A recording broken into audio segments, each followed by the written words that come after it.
एक बार की बात है, गौतम बुद्ध अपने शिष्यों के साथ एक गांव से दूर किसी बड़े नगर की तरफ जा रहे थे। गर्मी के दिन थे और रास्ता भी बहुत लंबा था। गौतम बुद्ध अपने शिष्यों सहित बहुत देर से चल रहे थे, जिस वजह से उन्हें बहुत प्यास लगती है। वहां से कुछ ही दूरी पर बरगद के वृक्ष की एक घनी छांव थी। सभी लोग उस वृक्ष के पास पहुंच जाते हैं। महात्मा बुद्ध अपने शिष्यों सहित वृक्ष की घनी छाया के नीचे विश्राम करने लगते हैं। बहुत देर से चलने की वजह से सभी का गला प्यास से सूख रहा था।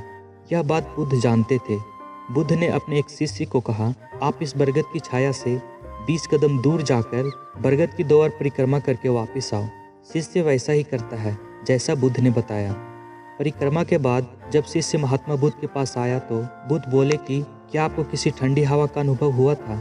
शिष्य बोला, हाँ महात्मा बुद्ध, उस उत्तर दिशा की तरफ से मुझे कुछ ठंडी हवा की अनुभूति हुई थी। शिष्य की यह बात सुन महात्मा बुद्ध उससे तुरंत बोले कि उसी दिशा में चले जाओ, जरूर वहाँ से कुछ ही दूरी पर एक तालाब अवश्य मिलेगा। उस तालाब से सबके लिए पानी ले आओ। शिष्य उसी दिशा में जब कुछ दूर जाता है तो वहाँ सच में एक तालाब होता है। तालाब देख शिष्य बहुत प्रसन्न होता है और तालाब के निकट जाकर जैसे ही तालाब से पानी भरने वाला होता है तभी शिष्य की नज़र वहाँ दूर तालाब में कपड़े धो रही कुछ स्त्रियों पर जाती है। यह देख शिष्य मन में सोचता है कि यह पानी तो गंदा हो गया है, लेकिन जब शिष्य ध्यान से तालाब के पानी को देखता है तो उसने देखा कि अभी भी तालाब का कुछ पानी साफ है। इतने में 2 बैलगाड़ी जोर से तालाब के किनारे से होती हुई निकल जाती है। बैलगाड़ी के पहिए तालाब की मिट्टी के ऊपर इतनी जोर से निकलते हैं कि तालाब के नीचे बैठी बहुत सारी मिट्टी तालाब के ऊपर आ जाती है, जिस वजह से तालाब का बचा हुआ पानी भी गंदा हो जाता है। यह देख शिष्य बिना पानी लिए क्रोध में महात्मा बुद्ध के पास वापस चला आता है। शिष्य बड़े ही निराशा भाव से महात्मा बुद्ध को सब बात बताता है। शिष्य की बातें सुन सभी शिष्य बोलते हैं कि हमें तुरंत यहाँ से निकलना चाहिए, किसी दूसरे जगह पानी की खोज करनी चाहिए, वरना प्यास के मारे जान निकल जाएगी। इधर महात्मा बुद्ध सभी को शांत होने के लिए कहते हैं और बोलते हैं कि धीरज रखो, कुछ देर यहीं बैठो, उचित समय आने तक संयम बनाए रखो। सभी महात्मा बुद्ध की बात सुनकर शांत हो जाते हैं और वहीं बैठ जाते हैं। कुछ समय बीत जाने के बाद महात्मा बुद्ध फिर से अपने शिष्य को उसी तालाब से पानी लाने के लिए कहते हैं। शिष्य बिना कोई सवाल किए उसी तालाब से पानी लेने के लिए फिर से चला जाता है। तालाब की हालत देख शिष्य को यकीन नहीं होता। तालाब का पानी पूरी तरह से साफ होता है। यह देख शिष्य बहुत खुश होता है और पानी भरकर महात्मा बुद्ध के पास जाता है। सभी पानी पीकर अपनी प्यास बुझाते हैं, लेकिन अभी भी सबके मन में ये एक सवाल कि आखिर यह चमत्कार हुआ कैसे?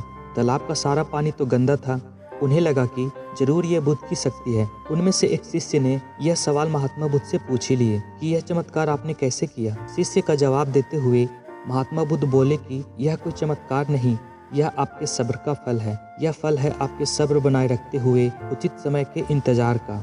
जितनी देर हम सब लोगों ने सब्र किया उतनी देर तक तालाब के पानी के ऊपर तैर रहे सभी गंदे तत्व और मिट्टी तालाब के पानी के नीचे बैठ रहे थे। फिर कुछ देर बाद शिष्य जब वहां तालाब के पास पहुंचा तब तक सब दूषित कण नीचे बैठ चुके थे, जिस वजह से तालाब का पानी पहले की तरह साफ हो चुका था तथा तालाब साफ दिखाई दे रहा था। यदि उस समय आप लोगों ने सब्र न किया होता, धैर्य न रखा होता तो आप सब इतनी गर्मी में पानी की खोज में प्यासे रहकर शायद अब तक मृत्यु को प्राप्त हो गए होते। क्योंकि यहाँ से अगला कोई तालाब है या नहीं, और होगा भी तो क्या उसका पानी साफ होगा या नहीं, इन सब कारणों से आप कभी प्यास ना बुझा पाते और प्यास से मर जाते।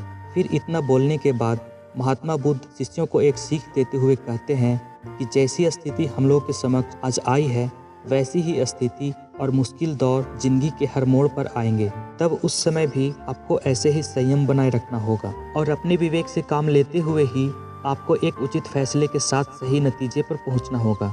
हर मुश्किल दौर में सब्र रखते हुए ऐसे ही शांत मन से ही कोई फैसला लेना चाहिए जिसका आपके और दूसरों के लिए अच्छा हो, क्योंकि ऐसी स्थितियों में लोग अक्सर गुस्से में आकर अपना सब्र खो देते हैं और गुस्से तथा जल्दबाजी में गलत काम और गलत फैसला कर बैठते हैं, जिसका बुरा परिणाम उनको भविष्य में देखने को मिलता है, जिसमें खुद का नुकसान अधिक होता है। कुछ परिस्थितियां जीवन में ऐसी होती हैं जहां हमें सब्र बनाए रखते हुए उचित समय का इंतजार करना होता है, लेकिन लोग अक्सर यहीं पर अपना सब्र खो देते हैं और उचित समय आने का इंतजार नहीं करते, जिस वजह से उनको आगे चलकर दुख और मुश्किलों का सामना करना पड़ता है। हमारे द्वारा लिया गया आज का फैसला हमारे आने वाले कल की खुशी और दुख को निश्चित करता है।